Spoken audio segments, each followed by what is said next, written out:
¿Cómo están?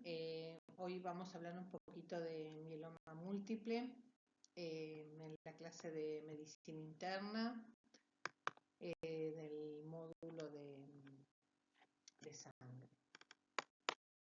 Bueno, vamos a definir un poquito sobre el mieloma múltiple, que es una neoplasia de células plasmáticas.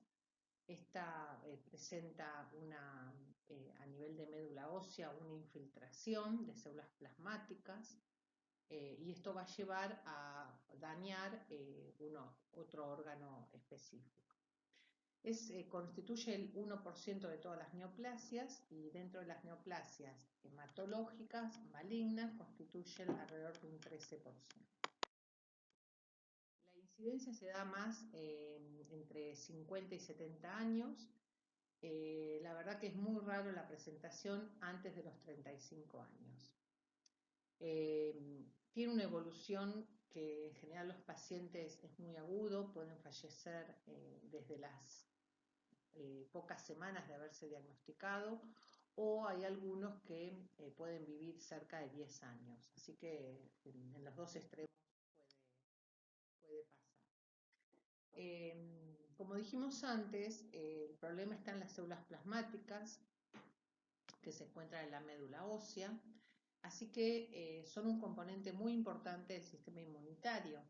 Estas, por supuesto, van a actuar ante las infecciones que surgen de las células T y B, especialmente de las B, que luego de una infección se transforman en células plasmáticas, que son las que después van a generar los anticuerpos, ¿no? En diferentes órganos. En general, como les decía recién, una célula B es infectada, por ejemplo, por un microorganismo. Estas van a actuar y se transforman en células plasmáticas.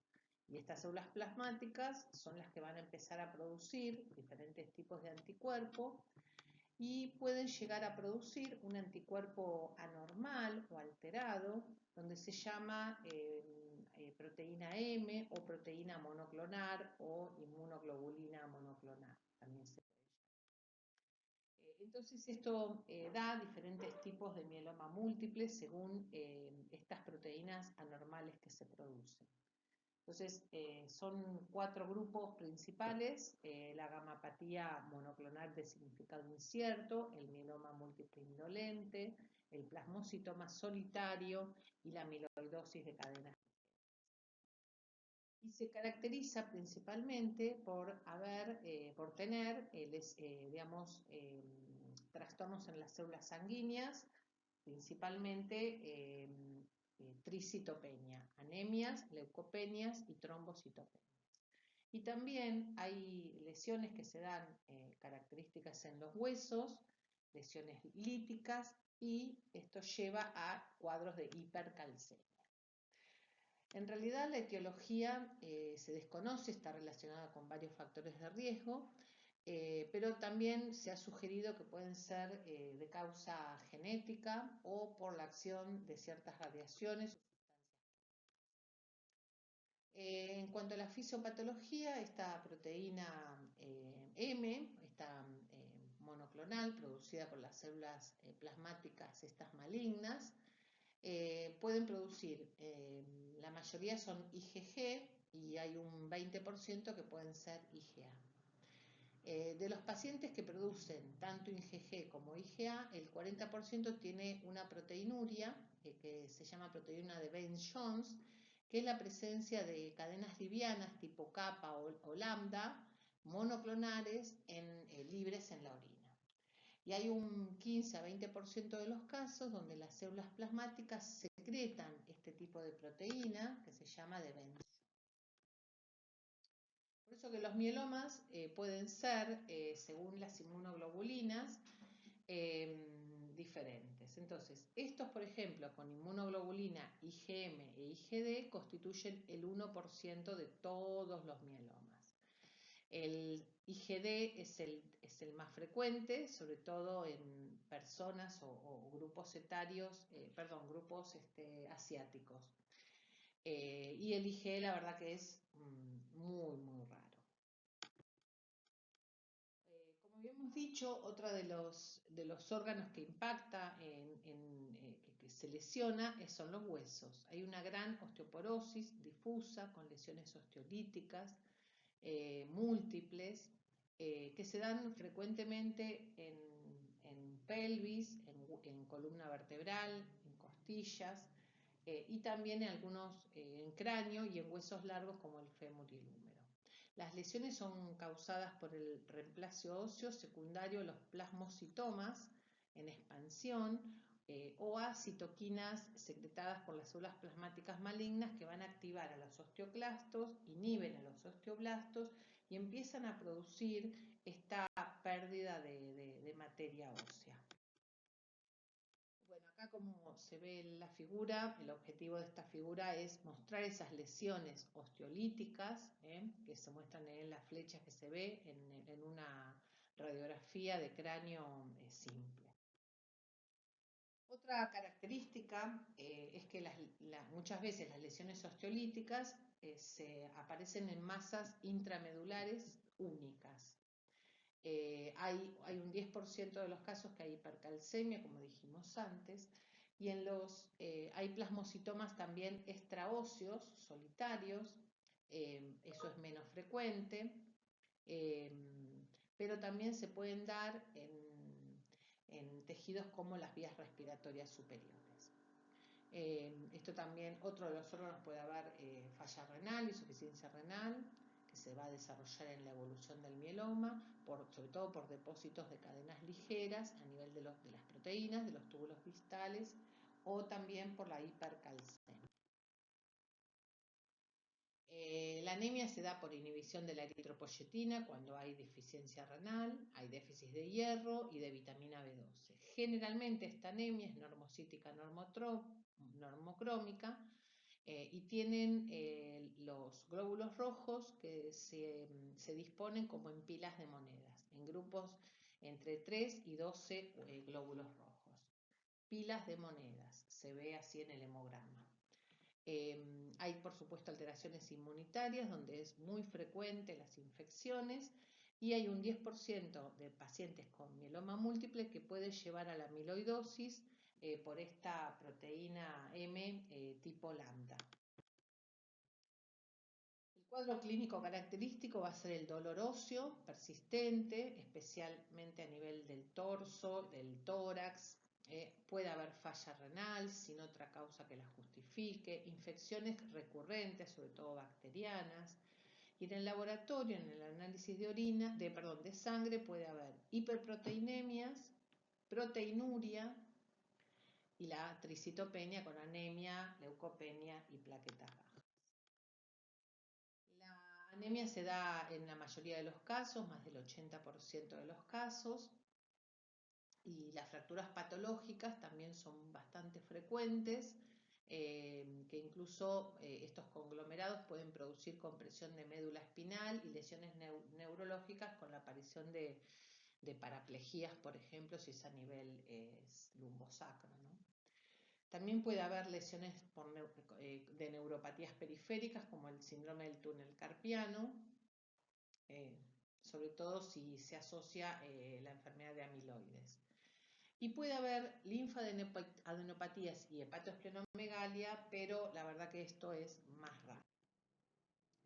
Con respecto al laboratorio, ya más o menos dijimos en el hemograma, vamos a hacer un frotis de sangre periférica y las pruebas químicas para ver, digamos, la función renal y algunas enzimas como la LDH, la beta-2 microglobulina, el ácido úrico, el calcio.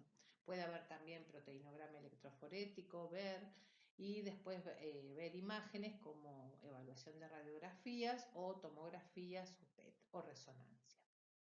Y también incluye el examen de la médula ósea a través de la PAMO, de una biopsia por aspiración o por técnicas de fluorescencia.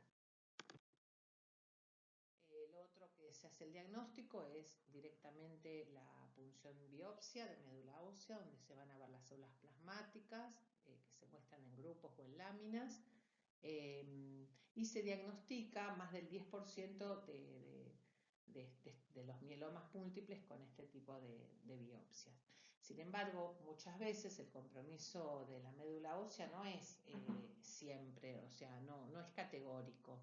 Puede haber que no haya compromiso de médula ósea.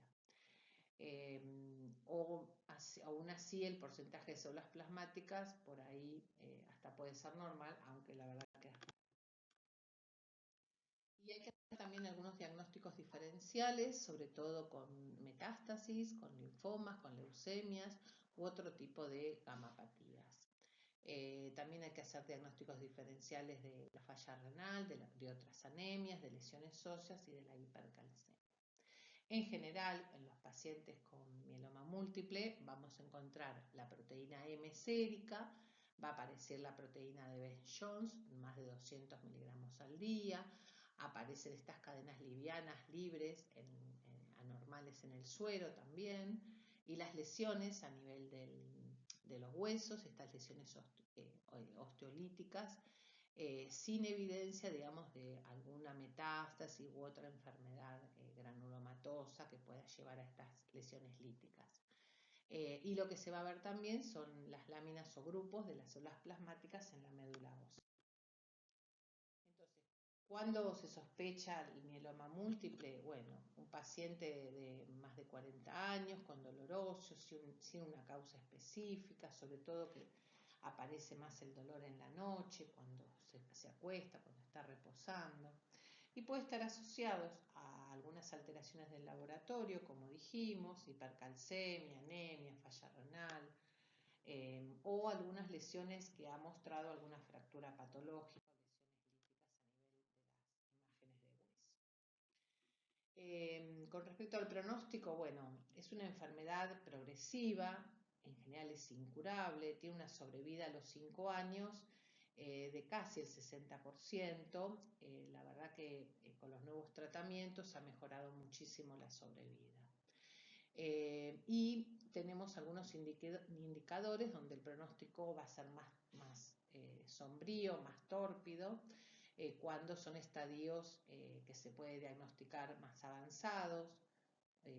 Hay concentración de albúmina sérica muy baja, mayores niveles de beta-2 microglobulinas y LDH elevadas. Hay alguna alteración citogenética específica de células tumorales o también la aparición de altas células malignas en la sangre, en la biopsia y la falla renal desde el inicio sin otra causa aparente. El tratamiento convencional responde muy bien a la quimioterapia convencional, a los anticuerpos monoclonales y puede haber también recidivas o refractario, pero por suerte no son tan frecuentes. Así que bueno, tienen bastante buena respuesta al tratamiento. Y después se hace el tratamiento de mantenimiento con corticoides, se puede hacer el alotrasplante de células madres o la radioterapia también específica en áreas sintomáticas, si es que no responde al tratamiento anterior. Y después el tratamiento de las anemias, la hipercalcemia, la insuficiencia renal, ciertas infecciones o lesiones esqueléticas en simultáneo con todo el tratamiento de quimio.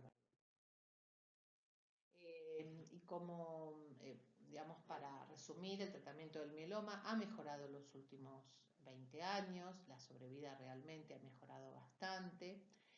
Así que el tratamiento consiste más que nada en atacar a estas células malignas y tratar las fallas de los otros órganos que los comprometen. Los pacientes sintomáticos y aquellos que tienen disfunciones multiorgánicas deben ser tratados de manera conjunta con un grupo de un equipo multidisciplinario. Bueno, y además los diferentes fármacos, no solamente los corticoides, los inmunomoduladores, quimioterapia, radioterapia, los anticuerpos monoclonales, entre otros. Y la verdad que con el tratamiento, con la quimioterapia y los tratamientos con corticoides han dado muy buenos resultados, así que el trasplante de células madres, si bien es una opción, pero la verdad que en este caso no es tan eficaz comparando con los tratamientos con quimioterapia. Bueno, eso es todo. Espero que